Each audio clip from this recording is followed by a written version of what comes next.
welcome. This is Billy Peterson, Shaun Peterson from Utah Divorce Planning. And we want to spend just a few minutes today talking about the pros and cons of the different styles of divorce.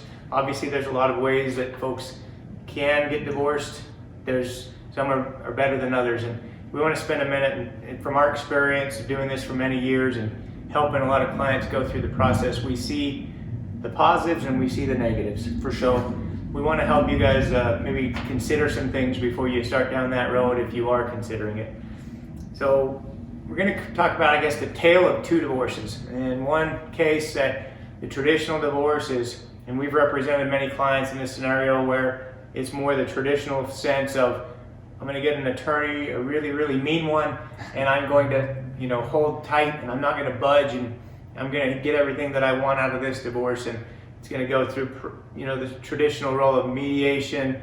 Potentially that doesn't work, so maybe another mediation. That might not work, so ultimately ends up in trial, and you go through a couple of days of trial or more, and then finally, after months of deliberation from the judge, you get a ruling. So the judge ultimately decides what happens. And we've represented clients in that scenario versus scenario of the collaborative. Collaborative, where everyone helps each other. We all get together in the same room, so to speak. In the last year, we've worked on, I'd say, half a dozen or so collaborative cases where each party hires their own specially trained collaborative attorney. Then they hire a financial neutral. In most cases, we're the financial neutral. So we are looking out for the best interests of both parties. And we're analyzing, and since we know everything and all the details about their joint assets and even separate assets, we're able to explore and consider alternatives that are the potential best scenario that most times are not considered in a trial situation. It's just, we want this and we're going to try to knock it down through the middle. So let's talk a little bit about the pros and cons of each one of those scenarios. The pros to collaborative, again, it saves time. We find that we can significantly knock down the time it takes to go through and get your divorce completed. You save a lot of money, and that goes hand in hand because the longer it stretches out, the more you're going to pay, and legal fees can rack up pretty fast. Reduce stress. I think this is huge. The stress reduction is a major consideration, and I think it's overlooked a lot of times. When you start into a divorce, usually you're thinking anger, resentment, and sometimes bitterness as far as getting back and getting even with your spouse if you're very upset. What we want to do is try to eliminate that, especially if you have children. Let's face it, those children come from both of you, so they're looking at both of you for guidance, and they're going to want to see you guys trying to get along as you go forward. Again, so that's the part about maintaining relationships we think is probably the most forgotten and underappreciated aspect in a divorce, and in the open communication. Those are the pros on the collaborative side. Yeah, now some of the cons, because there's always a flip side to everything, some of the cons with collaborative, you got to really come into this with a different mindset. Like Billy mentioned earlier, people going through a divorce, sometimes they prepare like they're going to war, which can, it sounds good, I'm going to get this bulldog attorney and we're going to take my spouse to the cleaners. When we hear that on the phone, we're almost stepping away from that type of case. So a con might be you have to change your mindset where, collaborative and divorce, it doesn't seem like that goes together, but it really does.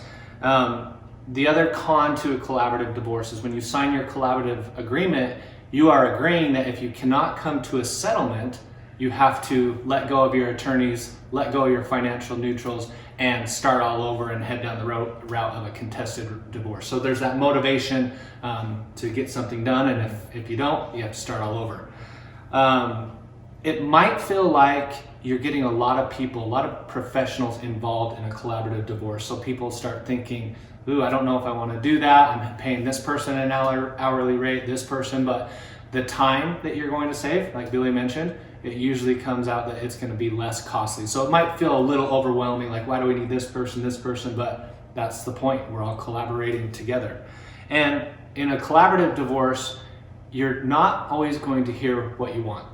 And that, I think, some people don't like that, but it's really needed to where you have your professionals and they sometimes have to tell you what you don't want to hear, and you have to accept that sometimes. It's a little tough medicine oftentimes, and just to kind of let your guard down and have people check you a little bit, check your your temperament and say, maybe not, maybe we can negotiate somewhere here. Is that really worth it? Now let's talk about what Billy mentioned at the first. We use the term contested divorce, traditional divorce, however you want to look at that. But some pros to that: you do have the ability to dig in on issues that are important to you, where you're taking a deeper dive. So if you feel like money's been moved around or assets are being hidden, in a contested type divorce, you can really dig your heels in rather than just agreeing and going forward and maybe giving up on something. That can be a pro. It can also be a con too. It depends on what you're after. Now the flip side in a contested divorce is your attorney, your other professionals, they might tell you what you want to hear, and that feels good. People sometimes want to hear that, even though it might not be the best Stroke your advice. ego a little bit. They're on your side, the bulldog attorney, so they tell you, and you can be kind of common enemies with your spouse. Yeah, that might be a pro. Another thing is there can be certain situations where you don't want to communicate openly with your spouse, so you are communicating through your attorney to the other side. If you're in an abusive relationship or a very abrasive soon-to-be ex-spouse, it might not make sense to be in the same room like you would in a collaborative case. So those are a few pros with the contested route. Yeah. So we see the pros, and oftentimes they're thought of as something that you really want initially. I think it's just really important. That's why we did this video, to consider, step back and weigh all of these things before you make a decision. A lot of times we will get involved with a couple before they even hire legal counsel, and we're able to kind of fashion some divorce settlement scenarios to where they have nearly completed their divorce before they even bring in legal representation. And there's been several that don't even hire attorneys, because what they do is they just agree on the terms of how we've laid it out, and our projections are so compact and so powerful, exactly, that they are able to see where they're going, and they're both able to get comfortable with that. So the cons to the contested, I'll go back, kind of reiterate this, wrap up this video. The cons are, it's typically more costly.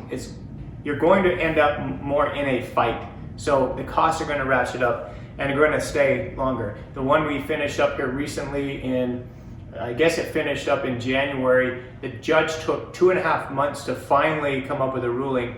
And by the way, this case lasted for 5.5 years. That's how long they fought over some issues that we originally, when we were hired, had proposed settlement scenarios 5.5 years ago that ended up being very, very close to what the judge ruled on, hundreds of thousands of dollars later. Okay, so that's the kind of thing that we want people to understand as a potential cost. It's also stressful. It just drags on and on and on, and you're staying in a state of unease. You're staying in a state of dis-ease. Put those two words together, and it's disease. A lot of times people end up with health issues going through divorce, believe it or not, and it's all from stress, worry, and anxiety, and negative thinking. So the faster you can get through it and try to move on and get to the other side, the better. Communicating with via attorneys, so that's the cons, is you can't have an open dialogue with the spouse and kind of discuss and say, oh, no, what about this, what about that? It's all through the attorneys, and you know how word gets distorted as you go through a person and then it goes back to the other person. It changes, the context, the tone of it changes. And so the whole process takes longer and it gets more convoluted.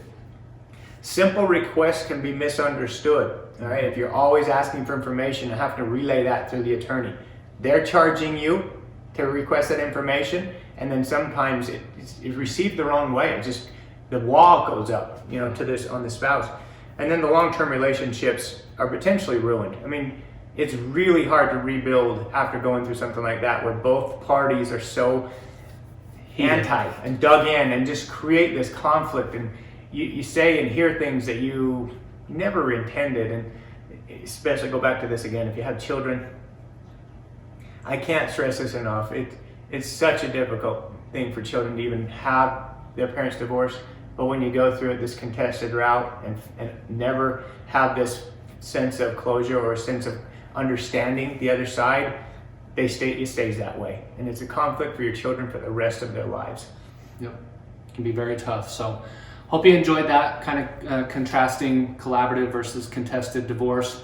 We're able to work in any fashion, but I will tell you, we do prefer the collaborative route. Not only do we think they're better outcomes for the clients, but also everyone else involved. I mean, it's stressful to be a part of these divorce cases, and so we're here to say that we've seen much better success with the collaborative route. And the new term I've heard is collaborative with a lowercase c, so it doesn't have to be always so official, but you know, having that open negotiating mindset it goes a long way with divorce. So thanks for tuning in today, and please reach out to us if you have questions or would like to consider your options if you're thinking about a divorce. Appreciate your time.